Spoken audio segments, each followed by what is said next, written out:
Congressman Randy Forbes has served Virginia's 4th District since 2001. This year he faces re-election opposition from Emporia physician Dr. Wynn LeGros. And Congressman Forbes joins me now as the next guest in our Meet the Candidate series. Congressman, thanks for being here. Thank you, Ryan. Appreciate you having us.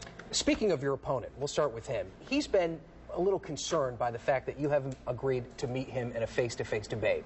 Why have you not been able to arrange that? Well, it's been funny, Ryan. First of all, he can't even get mainstream Democrats to stand on the stage with him. If you ask him, he doesn't have any mainstream Democrats that have come out and endorsed him. He's been very, very negative in this campaign. He's attacked my faith. He's even attacked other Democrats who won't support him because of their faith. And, you know, he waited until the last minute. We've been in Washington doing the business we think of trying to keep jobs in this area and working very hard. He's had over a year to do whatever he wanted to in his campaign. We can't run his campaign for him. We're not going to turn down the things that we've committed to do. So it's a timing issue for that? No, I think it's more than that. I think, you know, this is a guy that's so far to the extreme that what he's done on his debate the whole time in his campaign is, you know, attack my religion, attack my faith, the personal things that they've said. I think people are just tired of that. So we're going to continue to take our message to the people. He can take his message to the people. And we think overwhelmingly at the end they're going to appreciate the job we've done in Congress for them. All right, well, let's talk about your record a little bit. There's obviously a lot of angst in the country right now about government in general. Sure. And while a lot of that's directed at Democrats because they're in power right now, you've been a member of Congress since 2001. Do you and some of your fellow Republicans share some of the blame for the situation in Washington right now? I think all the country shares some of the blame. But, you know, Ryan, one of the most important things you look at in these kind of campaigns is not what we say about ourselves, but is what other people say about us. If you look at the Army gave me the highest civilian award that they can give to anybody because of the work we've done for the Army.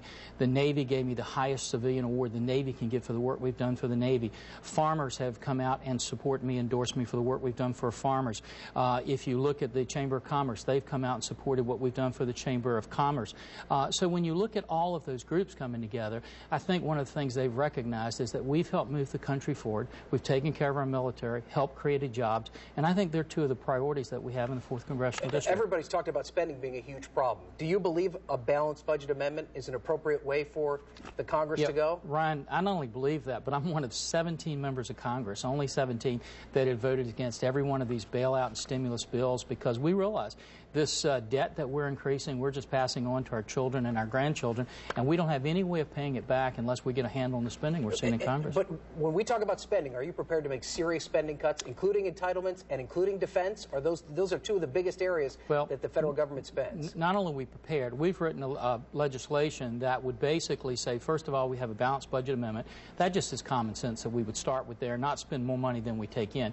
Second thing, though, Ryan, we've got to roll back some of the spending we've had. So we have a rollback of 10% a year for the next 5 years, which gives us a total of 40%. Then the other thing we've said, defense spending we need to put on the table, but what we need to do is not do this in a closed-door session like we're seeing happening now, but we need to make sure the American people know the facts about where we're spending. The most important thing we can do with our defense spending is make sure that we're spending our defense spending based on our defense needs, not our domestic wants. Okay. All right. Congressman Forbes, thank you for being here. Ryan, it's great to be with you. Good luck in November. Thank you, Ryan. And you could see, of course, Congressman Forbes' opponent was on here last week. To see his interview or this interview again or any of the candidates that we've talked to, go on my political blog, decisionvirginia.com.